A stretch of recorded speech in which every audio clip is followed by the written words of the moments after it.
Hello everyone. In this video we will study about enzymes. तो इसमें बेटा ये हमारा फर्स्ट वीडियो है। एंजाइम सीरीज हम आपसे स्टार्ट कर रहे हैं और ये उसका फर्स्ट लेक्चर है।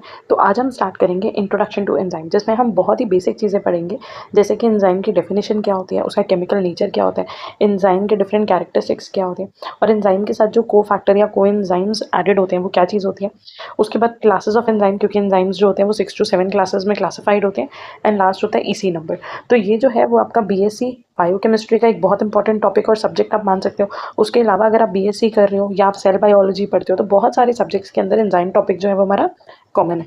तो अगर हम स्टार्ट करें बेटा, सबसे पहले अगर हम बात करें डेफिनेशन की, ठीक है, तो डेफिनेशन में क्या आएगा कि एंजाइम्स आर द बायोकैटलिस्ट।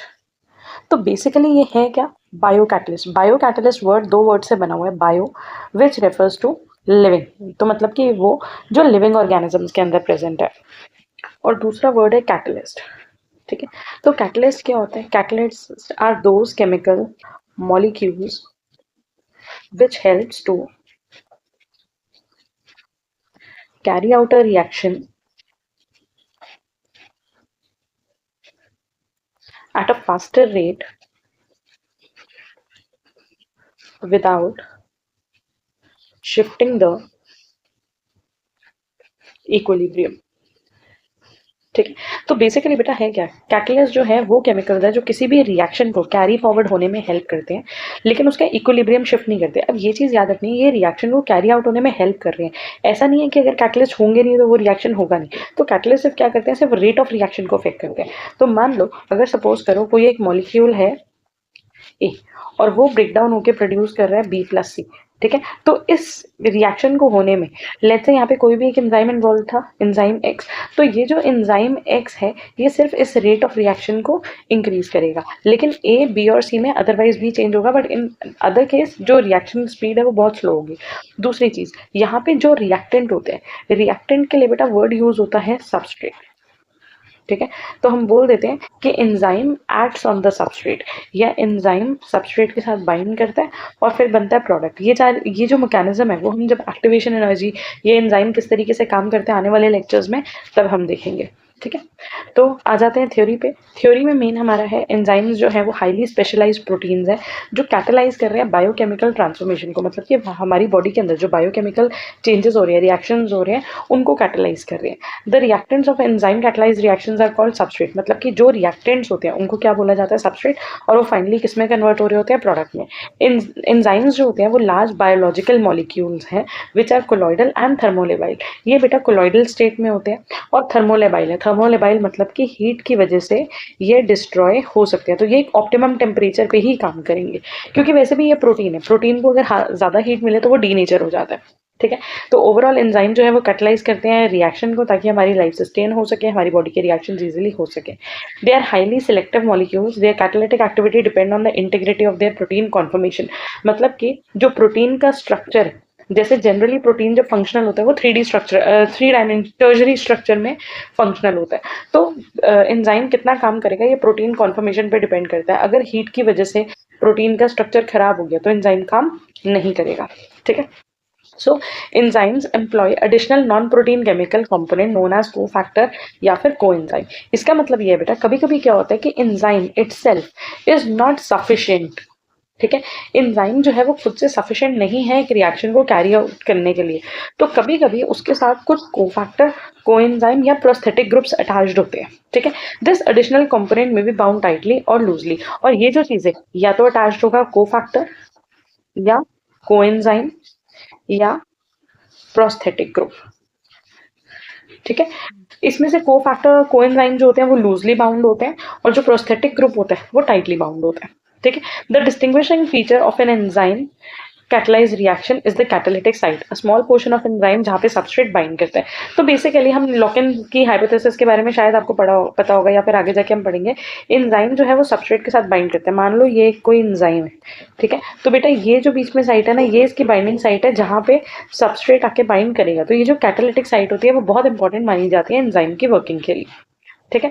अब आ जाते हैं नेचर ऑफ एंजाइम पे। एंजाइम का जो नेचर होता है वो मेनली क्या होता है, प्रोटीन। ज्यादातर एंजाइम प्रोटीन ही होते हैं एक्सेप्ट राइबोजाइम्स। राइबोजाइम्स जो होते हैं वो आरएनए, लेटर ऑन मतलब earlier it was found out कि आरएनए कभी कभी इन सर्टेन केसेस एंजाइम की तरह भी काम करते हैं, जिसको हम बोलते हैं राइबोजाइम। अपार्ट फ्रॉम जितने भी एंजाइम्स होते हैं वो सारे प्रोटीन इन नेचर होते हैं। Many enzyme lack their catalytic activity in the absence of non protein component. और वही चीज वापस आ रही है कि ये प्रोटीन है लेकिन कभी कभी इनके साथ कोई नॉन प्रोटीन कॉम्पोनेंट लगे होते हैं जो एंजाइम को उसका फंक्शन करने में हेल्प करते हैं, और इन नॉन प्रोटीन कंपोनेंट्स को हम बोलते हैं कोफैक्टर या कोएंजाइम। एंजाइम्स को डीनेचर करा जा सकता है, प्रेसिपिटेट करा जा सकता है। क्यों? क्योंकि ये प्रोटीन है, प्रोटीन को भी डीनेचर करा जाता है या प्रेसिपिटेट या कोआगुलेट जो हम बोलते हैं वो करा जा सकता है। एक एंजाइम फंक्शनल कब होगा? एक एंजाइम फंक्शनल तब होगा अगर उसका मॉलिक्यूलर वेट मोर देन 10,000 है। कितना है? मोर देन 10 के। ठीक है। और इसीलिए बेटा होता है कभी कभी कोई एंजाइम है, मान लो वो 8.5 के का है, इसीलिए वो फंक्शन नहीं है, तो जब उसके साथ जाके को फैक्टर या को एंजाइम कुछ अटैच हो जाएगा तब ये फंक्शनल हो जाएगा। ठीक है। उसके बाद नेक्स्ट पॉइंट हमारा है डीनेचुरेशन ऑफ एंजाइम्स। एंजाइम्स जो होते हैं अगर उनका पीएच ऑप्टिमम नहीं होगा, टेम्परेचर ऑप्टिमम नहीं होगा, तो ये पीएच और टेम्परेचर बहुत इंपॉर्टेंट पैरामीटर्स है। अगर पीएच में चेंज आएगा या टेम्परेचर में चेंज आएगा तो प्रोटीन्स का जो स्ट्रक्चर है वो खराब होने लग जाएगा, जिसकी वजह से they will stop behaving like the enzyme. Enzyme thermolabile है, मतलब वो अपने कैरेक्टर्स लूज कर देते हैं अगर टेम्परेचर इंक्रीज होता है।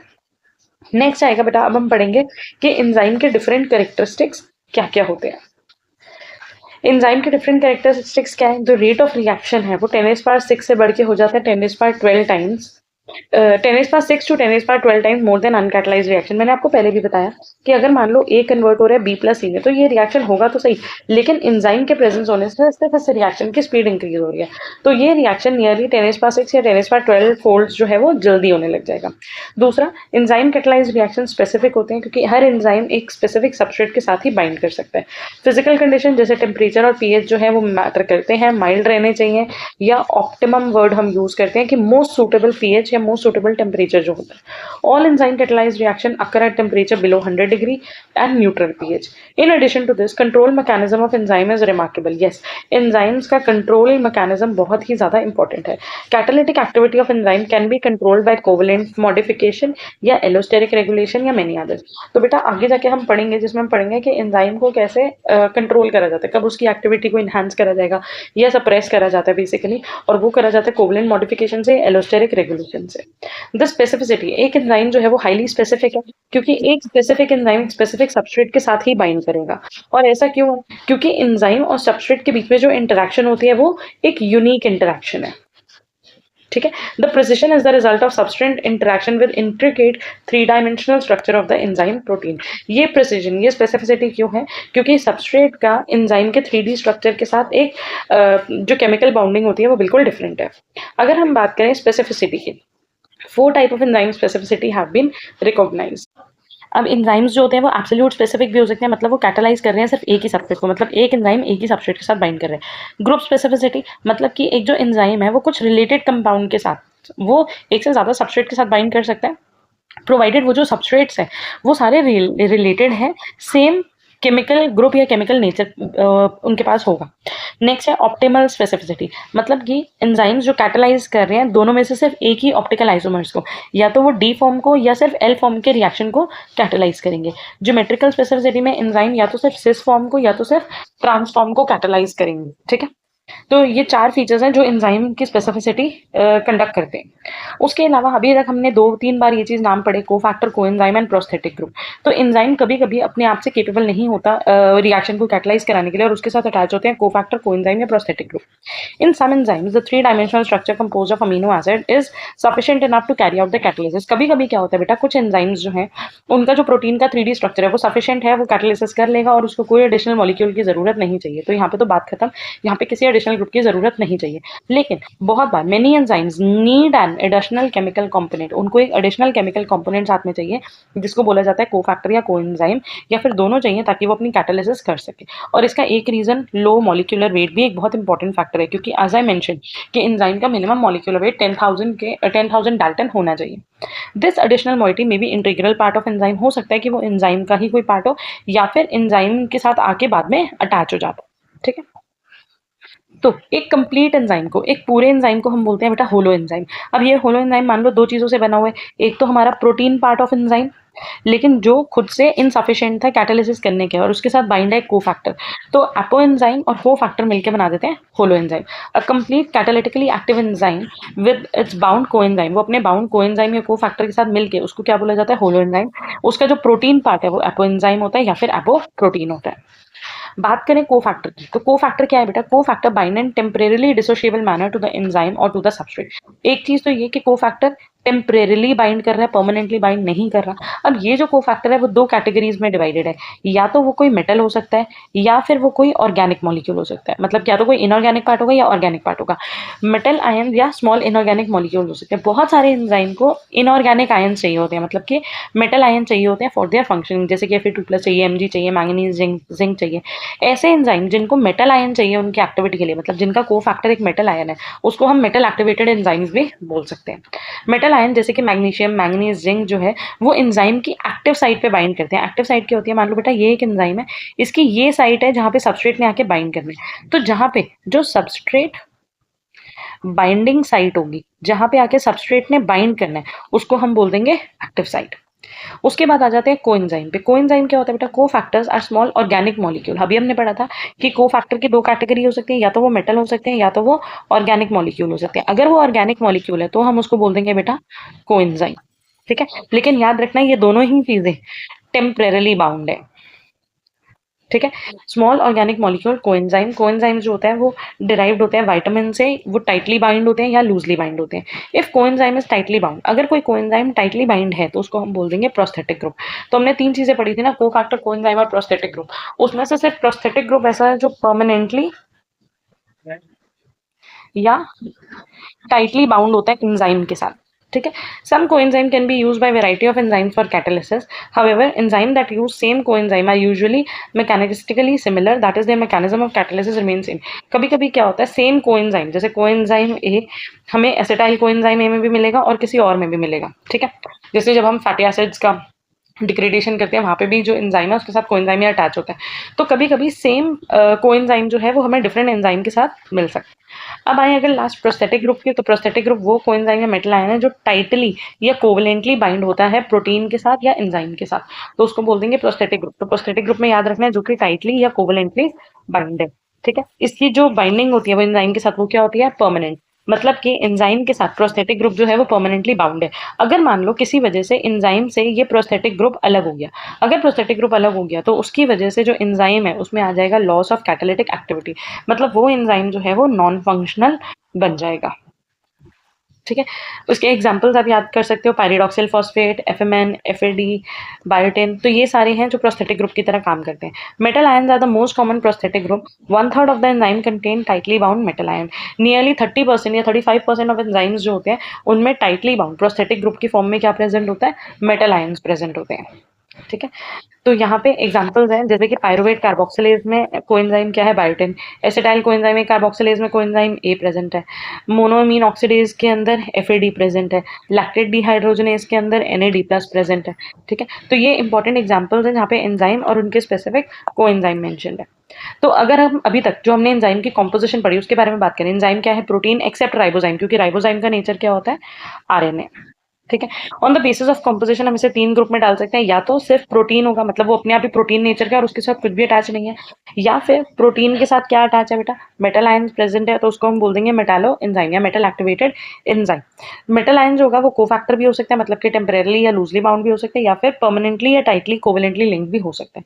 ये भी हो सकता है कि जो एंजाइम प्रोटीन था इसके साथ कोई स्मॉल ऑर्गेनिक मॉलिक्यूल अटैच हो, जिसको हम बोल देते हैं कोएंजाइम या फिर प्रोस्थेटिक ग्रुप। ठीक है, डिपेंडिंग कि वो टाइटली बाउंड है या वो लूजली बाउंड है। अब एक इंपॉर्टेंट टॉपिक आ जाता है बेटा, क्लासिफिकेशन ऑफ एंजाइम। एंजाइम्स बहुत सारे हैं, अगर आप ऑब्वियसली अगर आप बायोकेमिस्ट्री पढ़ रहे हो तो आपको पता है ग्लाइकोलिसिस, TCA, क्रेब्स साइकिल, या ETC जब हम पढ़ रहे हैं, fatty acid degradation, lipid metabolism, amino acid metabolism, इतने सारे एंजाइम्स हैं। तो हर एंजाइम को पढ़ने के लिए एक तरीका तो बना होगा, वो तरीका क्या है, क्लासिफिकेशन। लेकिन हाँ, अब तरीका है बट लर्निंग इज लर्निंग, आप लर्निंग को अवॉइड नहीं कर सकते। आपको लर्निंग मतलब आपको हर जो भी आप साइकिल कर रहे हो ऑब्वियसली उसके एंजाइम्स आपको याद ही करने पड़ते हैं। Classification of enzyme can be done in number of ways depending on various factor. तो मेन क्लासिफिकेशन हो सकती है कि एंजाइम का कॉम्पोजिशन कैसा है, प्रोटीन है या नहीं है, कौन से सबस्ट्रेट पे एक्ट कर रहा है, कौन सा टाइप ऑफ रिएक्शन कैटेगराइज कर रहे हैं, जो और हमारे लिए जो इंपॉर्टेंट है, जो जिस बेसिस पे हम एंजाइम की क्लासिफिकेशन को पढ़ते हैं, वो होता है टाइप ऑफ रिएक्शन कैटेगराइज, कि वो क्या कर रहे हैं। अगर हम टाइप ऑफ सबस्ट्रेट के बेसिस पे देखें, enzyme derive it name simply by adding suffix ase in the name of substrate catalyse. वो जिस सबस्ट्रेट पे एक्ट कर रहा है, जैसे अगर वो प्रोटीन पे एक्ट कर रहा है तो उसको प्रोटीनेसिस बोल देंगे, अगर लिपिड पे एक्ट कर रहा है तो उसको लाइपेसिस बोल देंगे, अगर मैल्टोस पे एक्ट कर रहा है तो उसको मैल्टेस बोल दिया, यूरिया पे एक्ट कर रहा है तो यूरियस। तो बेसिकली हमने सफिक्स लगा दिया सबस्ट्रेट के पीछे।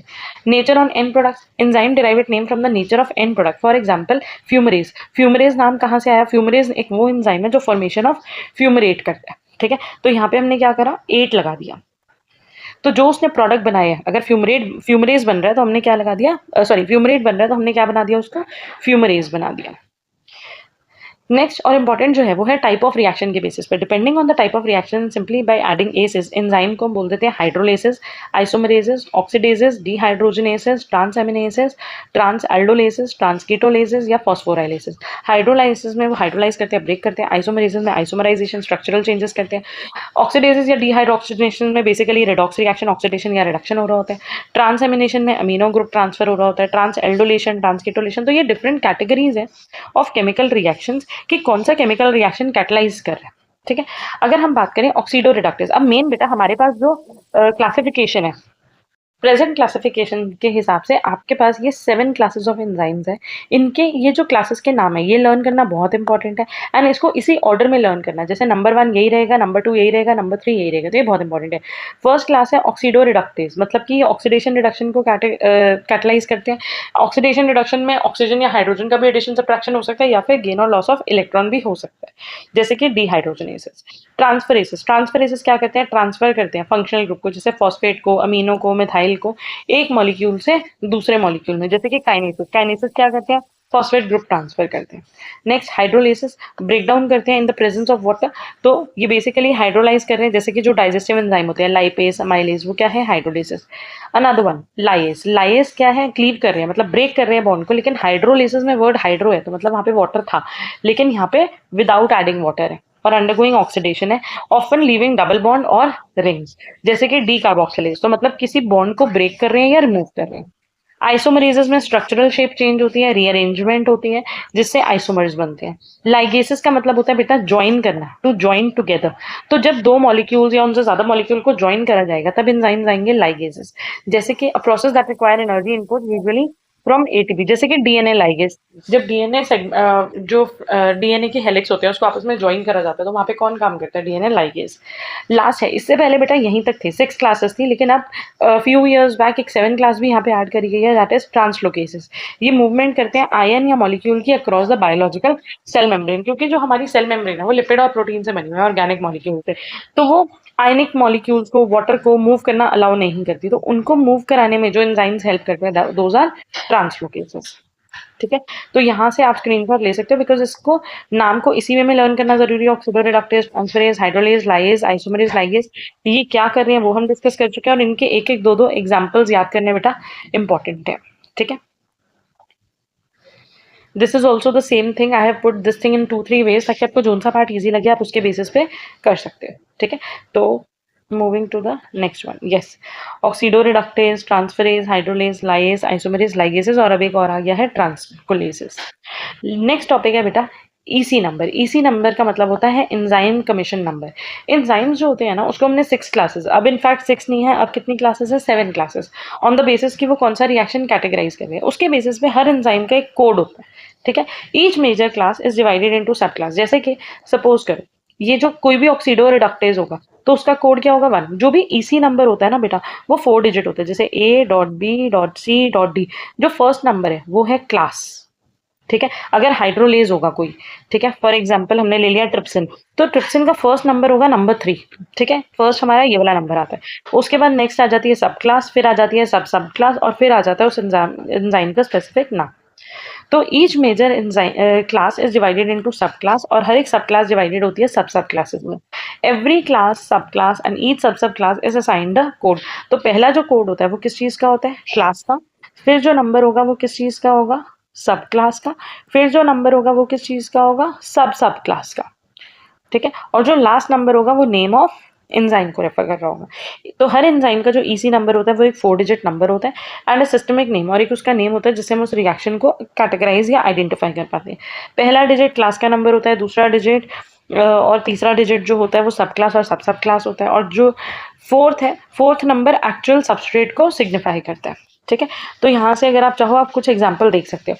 फॉर एग्जाम्पल हमने लिया 1.1.1.1, तो सबसे पहला कैटेगरी कौन सी थी बेटा, जो ऑक्सीडो रिडक्टेज करवाते हैं, जो कि होते हैं जनरली डीहाइड्रोजनेसेस। ठीक है, तो क्योंकि ये डीहाइड्रोजनेज है तो मतलब ये क्या करवा रहा है, ऑक्सीडेशन रिडक्शन रिएक्शन करवा रहा है, इसीलिए यहाँ पे नंबर 1 है। और आगे की जो सब क्लासेस है उनमें आपको कुछ डिस्क्राइब नहीं करा गया, तो आपको ये भी लर्न करने की जरूरत नहीं है। You need not to learn this table, but yes you should know कि जो एंजाइम का मिशन नंबर होता है वो 4 डिजिट होता है, पहला क्लास होता है, देन सब क्लास होता है, देन सब क्लास होता है, और फिर उसके बाद उसका स्पेसिफिक सबस्ट्रेट, कि किस सबस्ट्रेट पे वो एक्ट कर रहे हैं। ठीक है, जैसे यहाँ पे ये एक्ट कर रहा है अल्कोहल पे, इसलिए नाम हो गया अल्कोहल डीहाइड्रोजनेस। ठीक है, उसी तरह 1.11 मतलब 11.1.6, अब ये भी 1, इसका क्लास 1 है, तो ये भी एक तरीके से ऑक्सीडो रिडक्टेज है, ऑक्सीडेशन रिडक्शन में हेल्प कर रहा है। फिर उसके अलावा ग्रुप टू हमारे लिए क्या, ग्रुप 2 करता था ट्रांसफरेज, तो ये ग्रुप को ट्रांसफर कर रहा है। ठीक है, हेक्सोकाइनेस वर्ड जो फॉस्फेट ग्रुप ट्रांसफर करते हैं। फिर उसके बाद ग्रुप 3 होता था हाइड्रोलेज, लाइपेज जो होते हैं वो वैसे भी ब्रेक डाउन करते हैं। तो इसी तरीके से आपको यहाँ अगर इससे रिलेटेड क्वेश्चन आए तो आपसे पूछ सकते हैं कि 4 डिजिट नंबर कैसे असाइन होते हैं, या फिर आपको कोई एक एंजाइम का ईसी नंबर दे दिया और बोला कि बताओ ये कौन सी क्लास ऑफ एंजाइम से बिलोंग कर रहा है, तो फर्स्ट नंबर के बेसिस पे आप डिटरमाइन कर सकते हो कि वो ऑक्सीडो रिडक्टेज है या ट्रांसफरेज है, हाइड्रोलेज है, लाइस है, लाइगेज है, वो कौन सा है। ठीक है जी, तो इस वीडियो में हमने यहीं तक करना था, दैट इज हमने क्लासिफिकेशन और इसी नंबर तक कवर करा। दिस वाज द लेक्चर 1 जिसमें हमने एक बहुत बेसिक देखा कि एंजाइम क्या होता है, नेचर क्या होता है। In the next video we will move on further with our course in enzyme. Thank you for watching, I hope it is useful for you, all the best.